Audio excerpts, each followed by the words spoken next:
کر دے.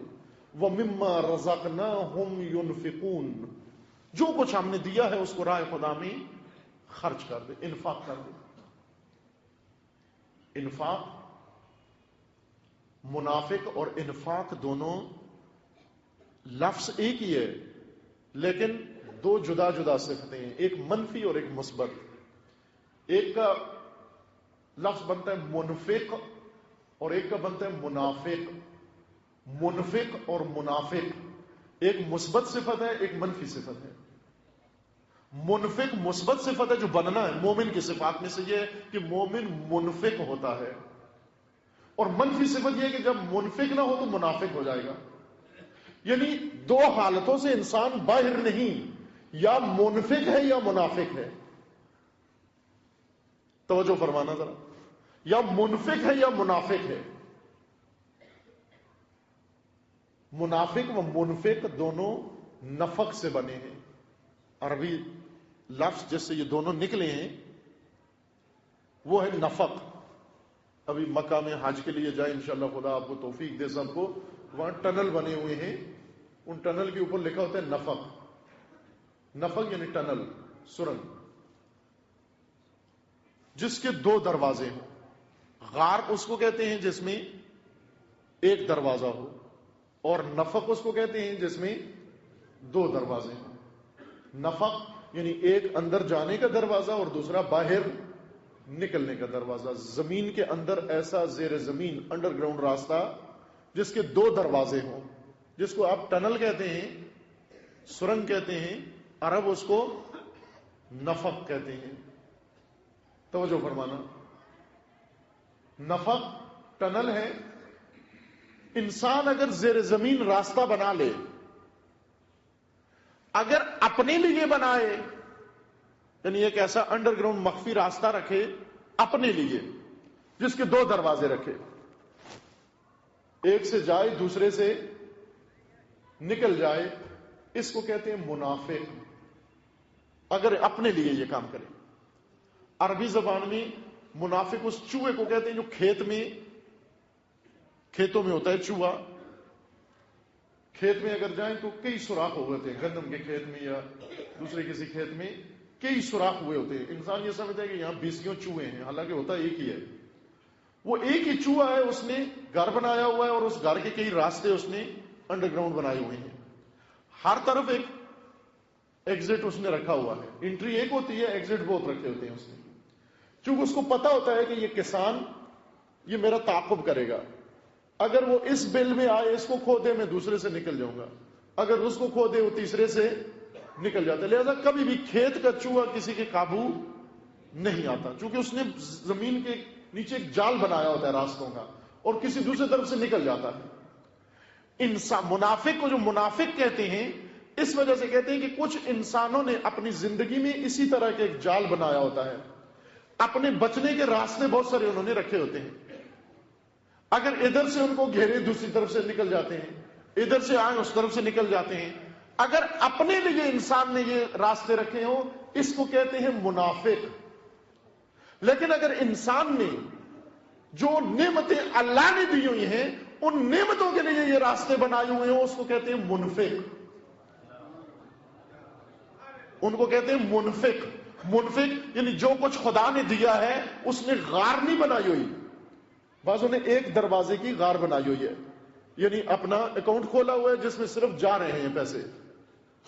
گھر میں بوری بنائی ہوئی ہے جس میں جا رہے ہیں پیسے, صرف آ رہے ہیں, بس کما رہا ہے, آ رہے ہیں. صرف ایک راستہ ہے پیسہ آنے کا, لیکن راہ خدا میں نکلنے کے لیے کوئی دروازہ نہیں بنایا.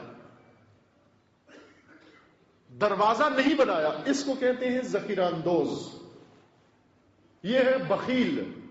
بخیل جس کے مال و نعمتوں کا ایک دروازہ ہو, صرف آنے کا, نکلنے کا کوئی دروازہ نہ ہو, اس کو کہتے ہیں بخیل. لیکن اگر انسان کو خدا نے جو نعمتیں دی ہیں ان نعمتوں کے آنے کا ایک دروازہ بنائے اور ان نعمتوں کے نکلنے کا بھی ایک دروازہ بنائے, اس کو کہتے ہیں منفق, یعنی انفاق کرنے والا. اپنے لیے نہ بنائے, اپنی جان بچانے کے لیے دروازے نہ بنائے, اپنے لیے نہ کہے کہ اگر ادھر سے مجھے گھیرا گیا میں ادھر سے بھاگ جاؤں گا، ادھر سے گھیرا گیا میں ادھر سے بھاگ جاؤں گا. اگر یہ کام کیا تو منافق ہو جائے گا.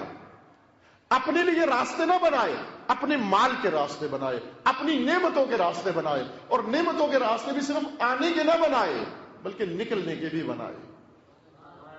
جب نکلنے کا بھی راستہ بناتے ہیں یہ ہو جاتا ہے منفق. اور اس عمل کو کہتے ہیں انفاق.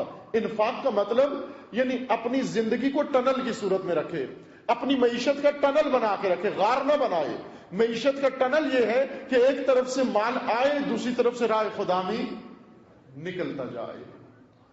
وَمِمَّا رَزَقْنَاهُمْ يُنْفِقُونَ. انسان متقی بنتا ہے انفاق کرنے سے. نہ صرف مال، جتنی توفیقات خداوند تبارک و تعالیٰ نے دی ہیں ان سب کو جب راہ خدا میں نکالے انسان، یہ ہو جاتا ہے انسان منفق. اگر منفق نہ ہوا ہو جائے گا منافق. منافق کون ہے؟ جو زبان سے تو کہتے ہیں اللہ نے دیا ہے لیکن اللہ کی راہ میں ایک پیسہ نہیں دیتا. منفق جس کو جو خدا نے دیا وہ اللہ کی راہ میں دے دیتا ہے، چونکہ عملاً ثبوت دیتا ہے، عملاً ثبوت دیتا ہے، گواہی دیتا ہے اپنی صداقت کا. لہذا خدا اس کے ہر عمل کو صدقہ کے طور پر قبول کر لیتا ہے. صدقہ یعنی صداقت کی پروف، صداقت کے ثبوت. یہ بھی تیری صداقت کا ثبوت، یہ بھی تیری صداقت کا ثبوت ہے. تو سچا ہے جب اپنی صداقت کے بھرپور ثبوت دیتا ہے، جب سب کچھ جو خدا نے اس کو دیا اس سب کو اللہ کی راہ میں پیش کر دیتا ہے، خدا اس کا نام لکھ دیتا ہے صدیقین میں.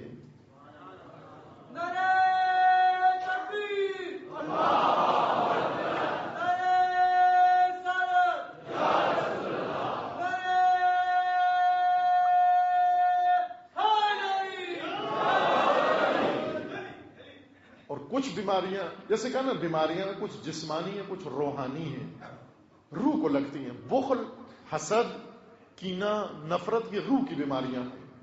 ہیپاٹائٹس یہ جسم کی بیماری ہے. صدقہ دونوں پر اثر انداز ہوتا ہے کہ صدقہ دینے سے انسان کے حق میں وہ مخفی اسباب اللہ نے جو بنا رکھے ہیں شفا کے لیے، وہ بھی خدا ان کو ایکٹیو کر دیتا ہے، اور ظاہری اسباب کے ساتھ ساتھ ان ذریعوں سے بھی انسان کو شفا ملتی ہے. لیکن صدقہ در حقیقت ایک تیسری قسم کی بیماری کا بھی علاج ہے، اور وہ ہے سماجی بیماریاں، معاشرتی بیماریاں، اجتماعی بیماریاں جو امتوں کو لگ جاتی ہیں. صدقہ ان بیماریوں کا بھی علاج ہے. چند احادیث آپ کی خدمت میں صرف تبرک و تیمن کے طور پر کہ یقین ہو جائے ہمیں جو کچھ آپ کی خدمت میں عرض ہو رہا ہے اس کے بارے میں.